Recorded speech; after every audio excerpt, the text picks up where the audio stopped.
We begin in cold, not the cold of a winter morning, familiar and passing, but a deeper cold, a cold that settles over the land for thousands of years, a cold that shapes mountains and valleys and coastlines, a cold that changes the world entirely. This is the Ice Age, or more precisely, the last great glacial period, the one that reached its coldest point around 20,000 years ago, and that gradually, very gradually, released its hold on the Earth over the following 10,000 years. But to understand it fully, we need to begin even further back, because the Ice Age does not arrive all at once. It builds slowly, over tens of thousands of years. The climate shifts, the ice advances, and the world becomes a very different place. The Earth has experienced many ice ages over its long history. We are not speaking of all of them here. We are speaking of the most recent one, the glacial period that geologists call the last glacial maximum, the time when ice sheets were at their greatest extent, when ice covered vast portions of the northern hemisphere, when the world looked nothing like it does today.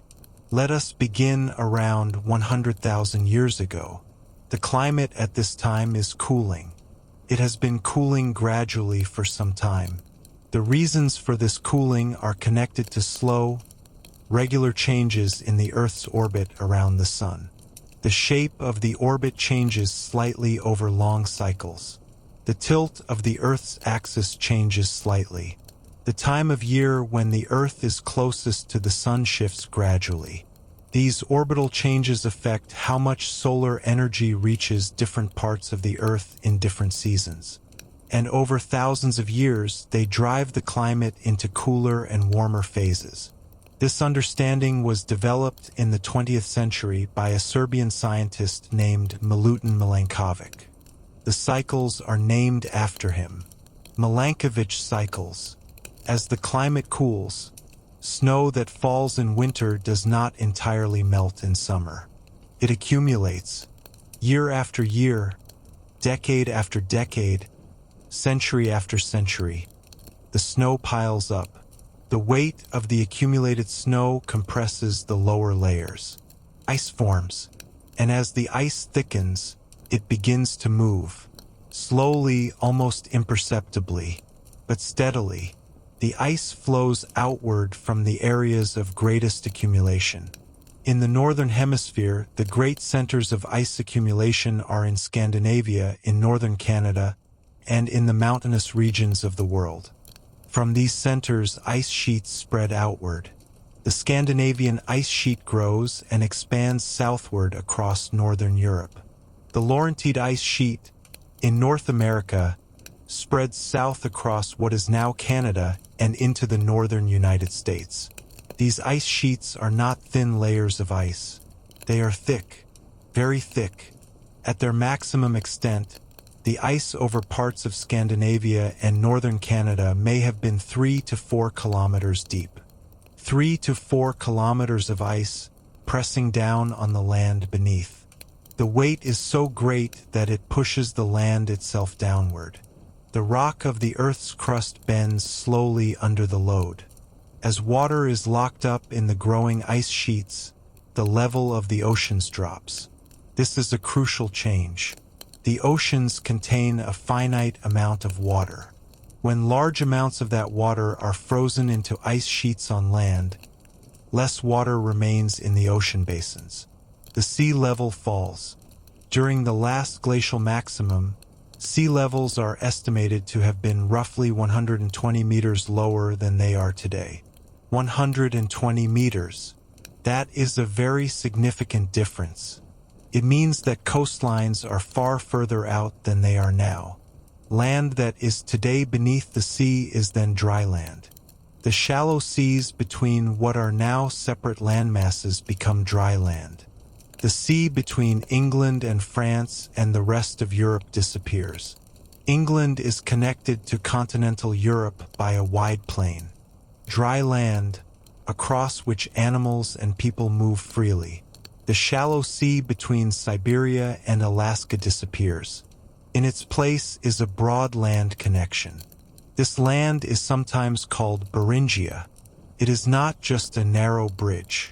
It is a wide, open landscape, tundra and grassland, perhaps 1,000 kilometers wide at certain times. Animals cross this land, and eventually so do people. The landscape of the world during the last glacial maximum is very different from what we know. Much of northern Europe and northern North America is under ice. Beneath the ice, the land cannot be seen. It is locked away. It will not emerge for thousands of years. South of the ice sheets, the landscape is open, but it is cold. The climate near the ice margins is harsh. Wind blows off the ice sheets, carrying cold air southward. The vegetation near the ice edge is sparse. Tundra, frozen ground called permafrost that never fully thaws even in summer. Low plants, mosses and sedges and small shrubs that survive the cold. Further south, conditions are less extreme, but still different from today. Forests that now cover much of Europe are smaller and push southward. The great deciduous forests of oak and beech and elm that fill Europe in warmer times are compressed into refuges in southern Europe. In the Iberian Peninsula, in Italy, in the Balkans, these are the places where the trees survive the cold. Waiting, what fills the landscape between the tundra and the southern forests? Steppe, cold grassland. Wide open plains of grass and low vegetation, a landscape that stretches for enormous distances, across what is now Ukraine and Russia and Central Asia. This is called the Mammoth steppe, named for the large animal that is one of its most visible inhabitants. The Mammoth steppe is a place of large animals. Many large animals, woolly mammoths. These are large elephants adapted for cold conditions. They have thick coats of fur, long curved tusks, a layer of fat beneath the skin, small ears to reduce heat loss, a rounded hump of fat on the back of the neck and shoulders. They are well suited to the cold grassland they live in. They graze on the cold-adapted grasses of the mammoth steppe. Mammoths live in groups, females and young together, males sometimes alone or in small groups.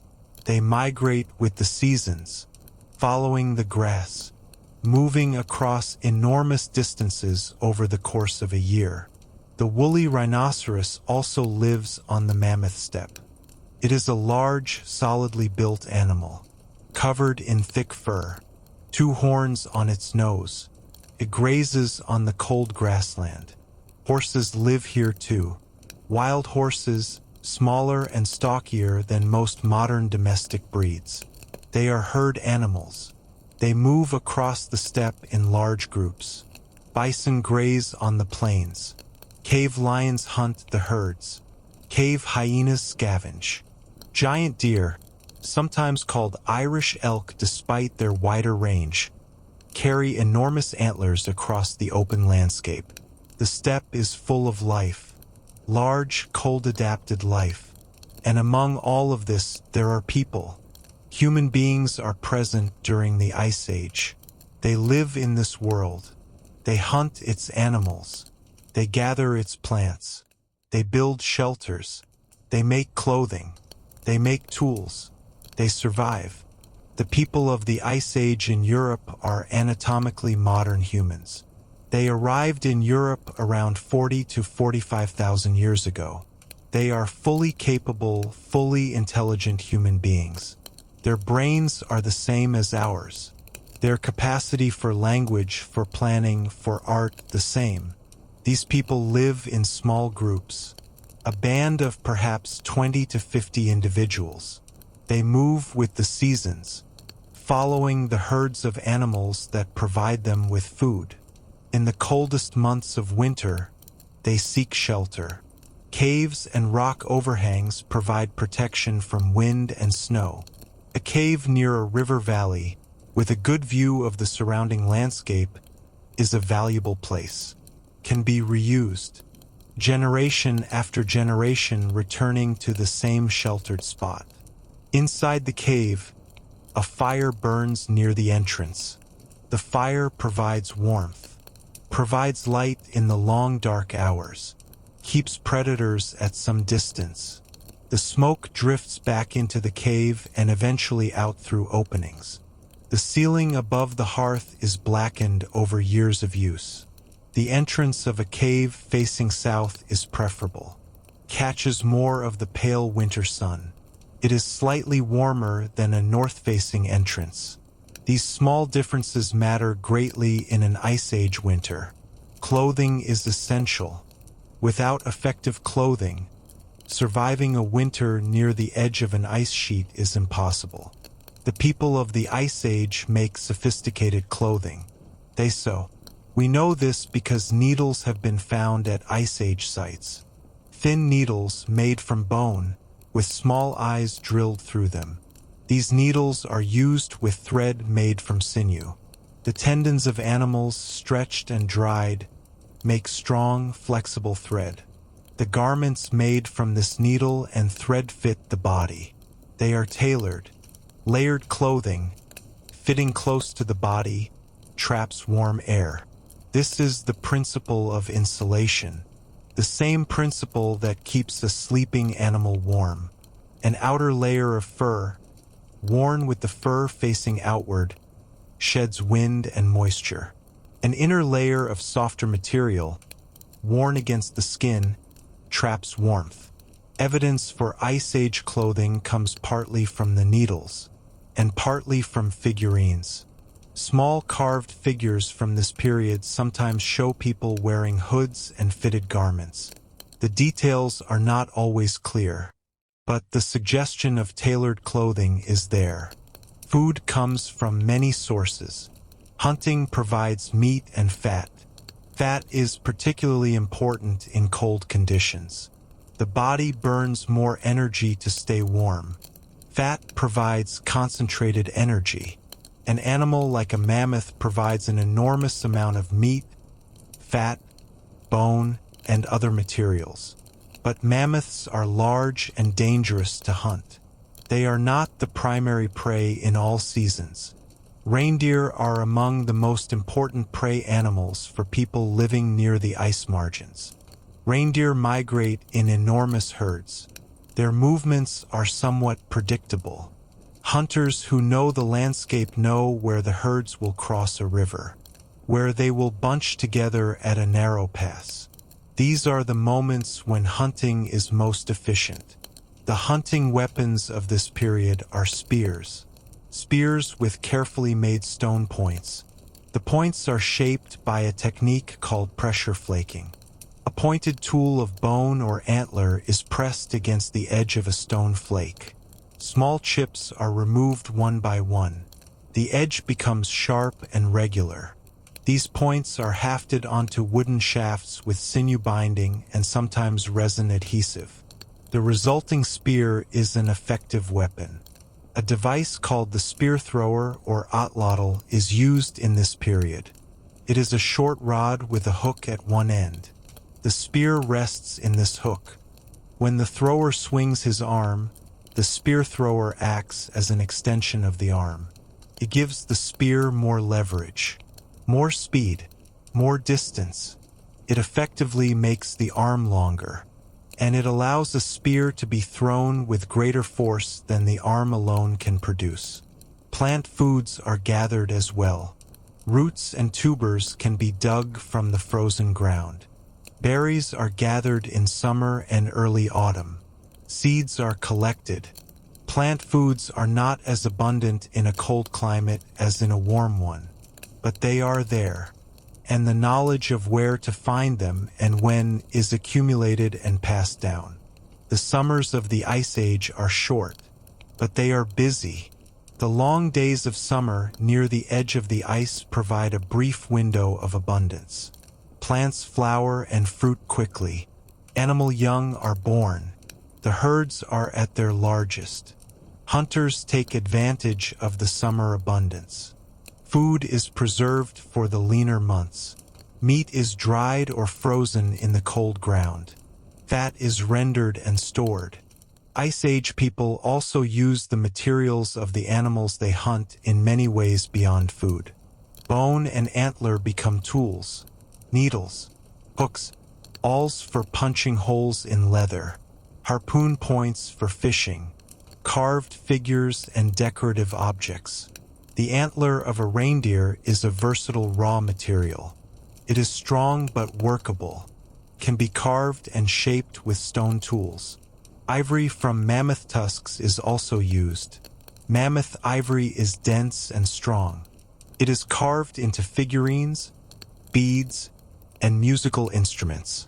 The oldest known musical instruments in the world, flutes made from bird bone and mammoth ivory, date to around 40,000 years ago and come from sites in Germany. They show that music was part of human life even in the depths of the Ice Age. The social life of Ice Age people is not fully known. We see the traces they left, the tools, the art, the hearths, but the conversations, the songs, the stories told around the fire are beyond our reach. We can only note that these were fully human minds, and fully human minds create social bonds. They organize themselves, they communicate, they build relationships across time and distance. Exchange of materials between distant groups is documented in the Ice Age archaeological record. Shells from the Mediterranean are found far inland. Amber from the Baltic appears at sites in Central Europe. Particular types of stone used for tools are found far from their original source. These materials moved through networks of exchange, passed from group to group, traded or gifted across great distances. These networks of exchange are also networks of information. News about distant game, about the state of the ice, about new techniques. These things travel with the objects. The human world of the Ice Age is not made of isolated groups. It is connected, loosely over long distances, but connected. The cave art of this period is one of the most remarkable expressions of Ice Age life. In caves in France and Spain and other parts of Europe, paintings cover the walls. They are made deep inside cave systems, sometimes very deep, passages that require crawling to navigate, chambers that are dark, completely dark, without a light source. The artists brought light with them. Lamps made of stone hollowed into a shallow cup. Animal fat burned in the cup. A wick of moss or fiber. These small lamps produced a soft, flickering light. Enough to work by. Enough to see the wall. The animals painted on these walls are the animals of the Ice Age. Horses are among the most common. Wild horses, painted with careful attention to their shape and posture. Bison, painted in profile. Mammoths, their curved tusks and rounded heads clearly shown. Woolly rhinoceroses, bears, lions, aurochs, the wild ancestor of domestic cattle. Deer, reindeer. The paintings show skill and observation. The animals are not stiff or simple. They are shown in movement, legs in running positions, heads turned, bodies overlapping, multiple animals layered over each other, as if the wall is a record of many visits, many years, many hands. Chauvet Cave in southern France contains some of the oldest known cave paintings. They date to around 36,000 years ago. The paintings there include lions, rhinoceroses, bears, and horses. They are painted with a confident, practiced hand. Lines that define the shape of an animal with economy and precision. These are not the work of beginners. They are the work of people with skill, people who had been taught to paint or who had practiced for a long time. Lascaux Cave, also in France, is perhaps the most famous painted cave. His paintings are somewhat younger, dating to around 17,000 years ago. The Great Hall of Lascaux is covered with animals: horses, bulls, deer, bison. The paintings are large. Some of the animals are several meters long. The colors are ochre and black, red and yellow from iron-rich minerals, black from manganese, applied with brushes, blowing tubes, and hands. We do not know with certainty why the paintings were made. The people who made them left no written explanation. Many ideas have been proposed. Some researchers think the caves were places of ceremony or ritual. Others suggest the paintings may have served as records or teaching tools.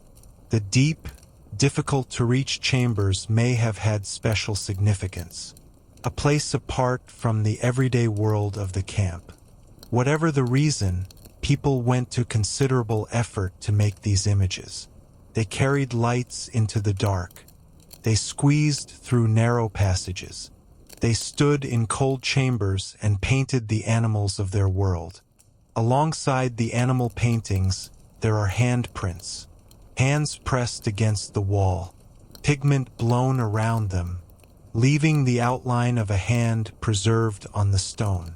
These handprints come in many sizes: adult hands, children's hands, pressed against the same walls, surrounded by the same animals.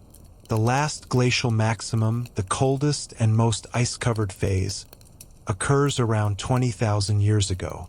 At this point, the ice sheets are at their greatest extent. The sea level is at its lowest. The land is at its most transformed. Large areas of what is now the North Sea are dry land. The British Isles are connected to Europe. Animals walk freely across. Woolly mammoths graze where today there is open water. Reindeer herds move across the plains of what is now the English Channel. In North America, the Laurentide ice sheet covers most of Canada.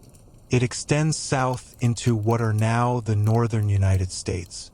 A second ice sheet, the Cordilleran, covers the mountains of the western coast. Between these two sheets, there are periods when a corridor opens, a narrow strip of ice-free land running south. This corridor may have allowed the first people to move from Beringia into the interior of North America. The question of when people first arrived in the Americas is actively studied and discussed. The evidence is complex. Some sites suggest human presence in the Americas earlier than previously thought. The picture is not entirely settled, but by around 15,000 years ago, people are clearly present in the Americas. They are spreading southward. They will eventually reach the southern tip of South America, a remarkable journey made over generations across two continents. The megafauna of the Americas, the mammoths, mastodons, giant ground sloths, giant beavers, native horses, camels, and giant armadillos, are still present when the first people arrive.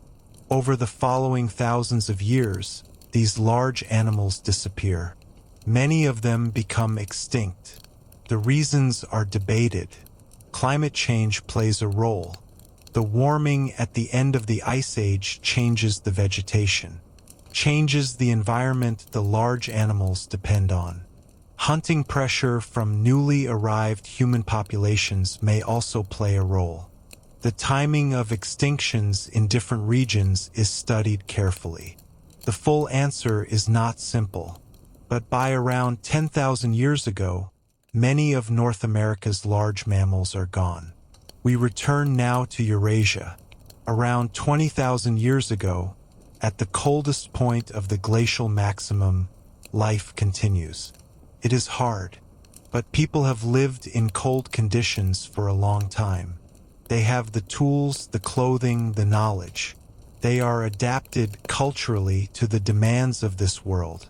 Settlements from this period in Russia and Ukraine show a particular kind of shelter. In regions where wood is scarce but mammoth bones are available, people build shelters from bone. The bones of mammoths are large and heavy. Leg bones and shoulder blades form the structural elements. Tusks are used as archways and supports. The frame of bone is covered with hides.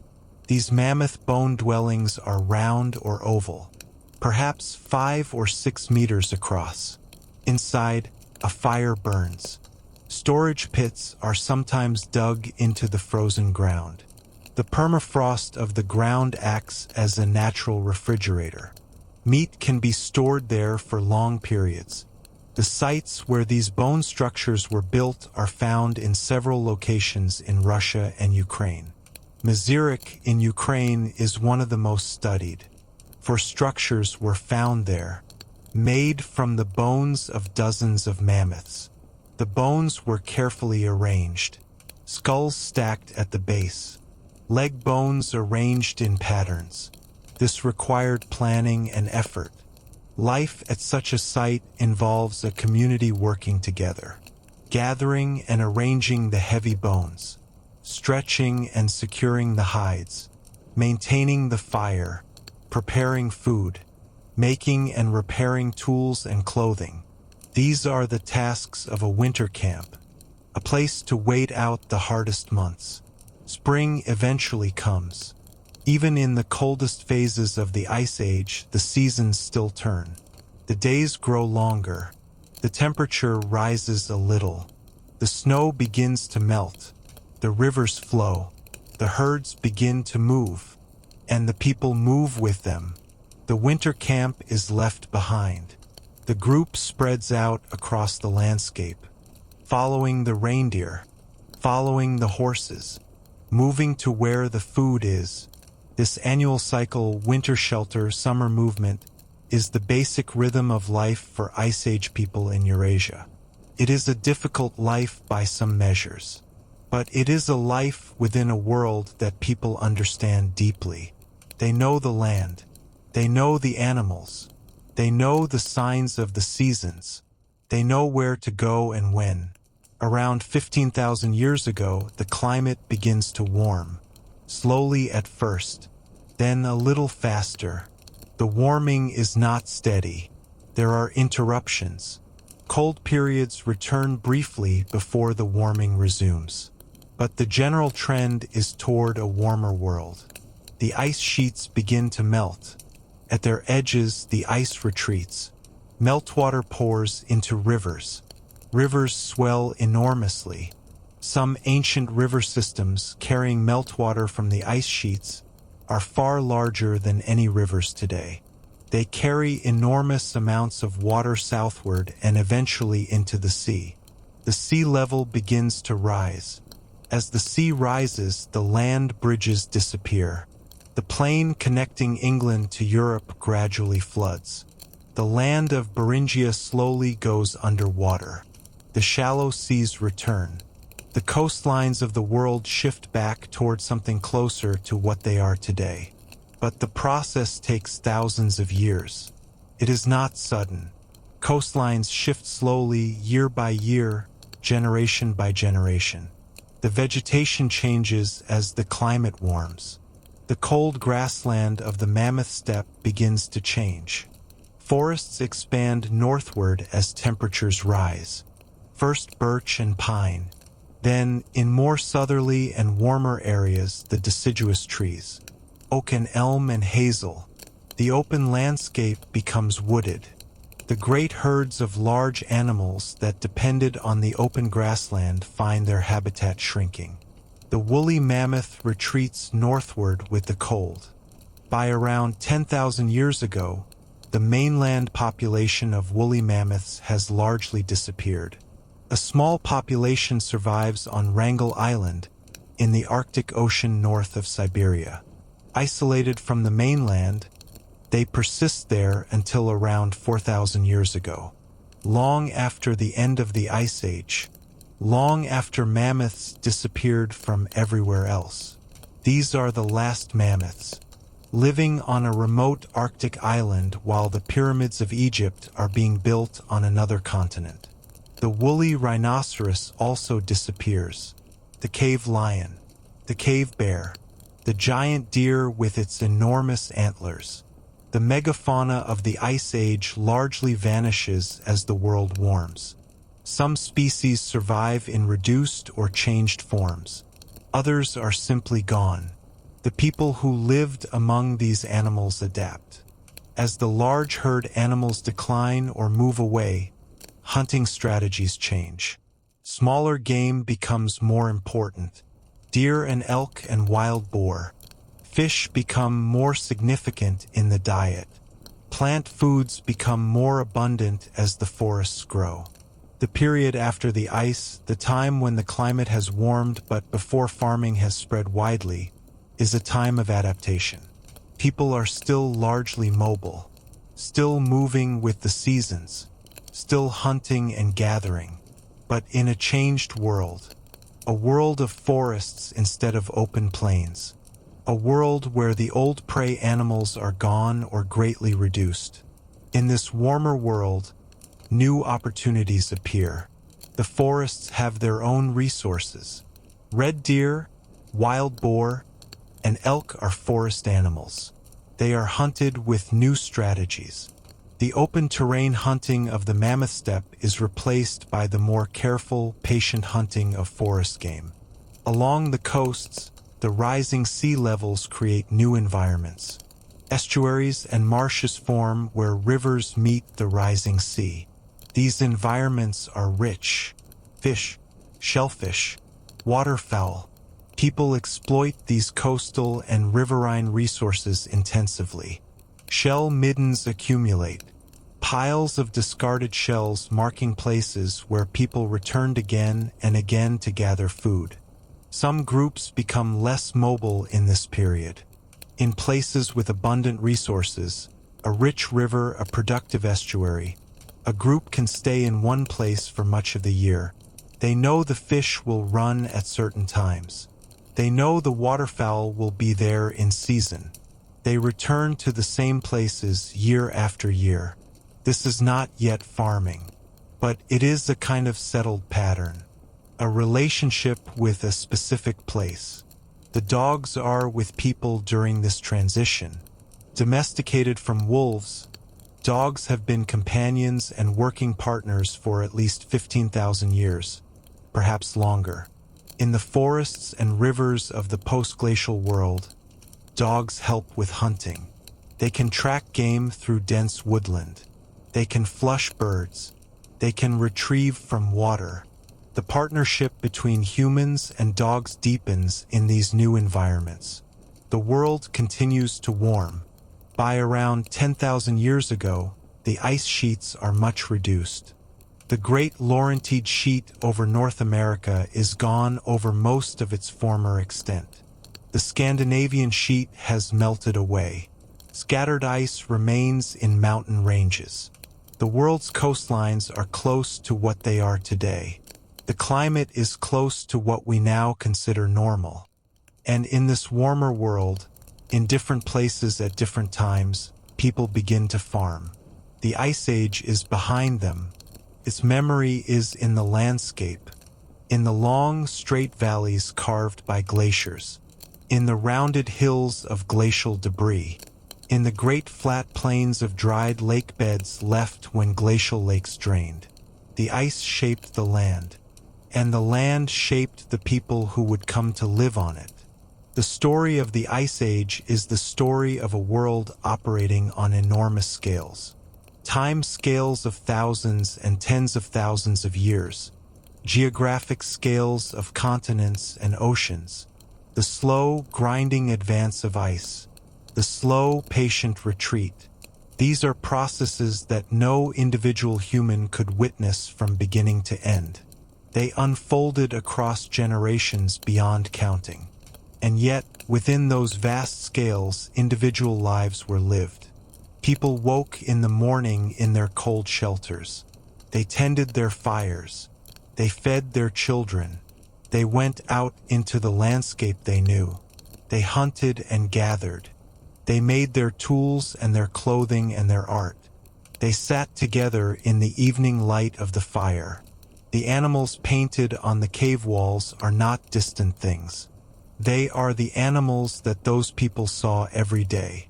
The horse running across the stone wall of a painted cave is the same horse that grazed on the cold steppe outside.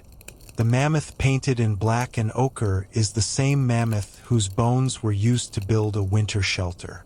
These are paintings of a known world, a world deeply understood.